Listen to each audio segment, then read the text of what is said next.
లేకపోతే ఈ పాటికి ఒక్కొక్కరు ఒక్కొక్కలా ఇన్నోవేట్ చేస్తారు. బట్ ఈ పర్టికులర్ ఈ గత ప్రభుత్వంలో ఉన్న వ్యక్తులు వీళ్ళు అరాచకంలో ఇన్నోవేషన్ చేశారు. వీళ్ళు కల్తీలు కూడా అంటే మామూలుగా ఒక నెయ్యి కావాలంటే పాలలో నుంచే కాకుండా రసాయనాల నుంచి కూడా తీయచ్చు, మిగతా వాటి నుంచి కూడా తీయచ్చు అని చేసి చూపించారు. దానికి సంబంధించిన కంప్లీట్ ఈ సిబిఐకి మన ఆ రిపోర్ట్ ఇచ్చినప్పుడు ఎక్కడా కూడా నెయ్యి లేకుండా వీళ్ళు నెయ్యి తయారు చేశారని చాలా స్పష్టంగా తెలియజేశారు. ఇప్పుడు మనం ఏం మాట్లాడుతున్నాం వీళ్ళందరితో అంటే ఎక్కడా కూడా ఈ సభ సాక్షిగా చెప్తున్నాను, ఇది ప్రజలకు కూడా తెలియాలి, ఎక్కడా కూడా గత ప్రభుత్వం తాలూకు హెడ్ చేసిన వ్యక్తి చేశారని ఎక్కడ కూడా నేను ప్రత్యేకించి మాట్లాడాలి. నేనేం చెప్తాను, టీటీడీ పాలక మండలి బాధ్యత ఇది.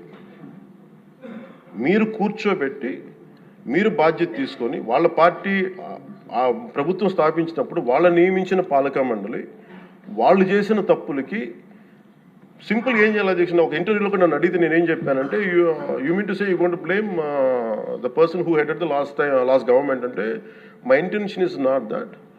My intention is always to say that who did this, who are the perpetrators. A perpetrators is more or less they are the TTD board. Let them be accountable for that. ఎక్కడ కూడా నేను ఈ వ్యక్తి గురించి మేము మాట్లాడలేదు, ఎందుకంటే డైరెక్ట్గా ఇన్వాల్వ్మెంట్ ఉందని మనం చెప్పట్లేదు అది, ఎందుకంటే వాళ్ళు నియమించిన బోర్డు ఇది. కానీ వాళ్ళు ఏం చేస్తున్నారు అక్కడ కూర్చోబెట్టి ఎక్కడా కూడా సింపుల్ ఏం చేయాలి దీక్ష, నిజంగా నేనేం చెప్పాను ఆ ఇంటర్వ్యూలో కూడా, ఆయనే తప్పు, నాకు సంబంధం లేదు, మేము పలానా టీటీడీ బోర్డు చేసింది ఇది, ఆ టీటీడీ బోర్డు మీద మీరు నిష్పక్షపాతంగా ఒక కమిటీ వేయండి, ఆ దోషులు శిక్ష పడేలా చేయండి, వాట్ ఎవర్ దాని అవుట్కమ్ ఏముంటుందో దాన్ని బయట పెట్టండి, ఇంత సింపుల్గా తేల్చేయచ్చు. వాళ్ళు వెనకెందుకు వేసుకొస్తున్నారు నాకు ఈ రోజుకి నాకు అర్థం కాదు. ఈ రోజుకి వెనకేసుకు రావాల్సిన అవసరం లేదు. వెరీ క్లియర్ కట్ రిపోర్ట్ ఇచ్చింది. ఇందులో కంప్లీట్గా అసలు నెయ్యి లేకుండా వీళ్ళు నెయ్యి తయారు చేశారు కనుక రసాయనాలతోటి పామ్ ఆయిల్ తోటి వీటన్నిటితో బేస్ చేసుకొని నెయ్యి లేకుండా నెయ్యి తయారు చేశారు. It's very clear cut, it's evident.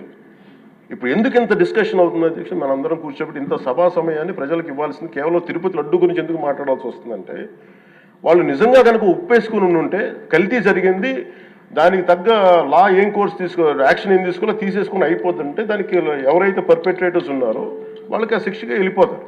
అలా కాకుండా అసలు ఆ నెయ్యిలో కల్తీ లేదు, యానిమల్ ఫ్యాట్ లేదు, రిపోర్ట్ ఇచ్చిన తర్వాత ఇవన్నీ. అందుకని ఈ సభ ఈరోజు ఇంతమంది మాట్లాడాల్సి వస్తుంది.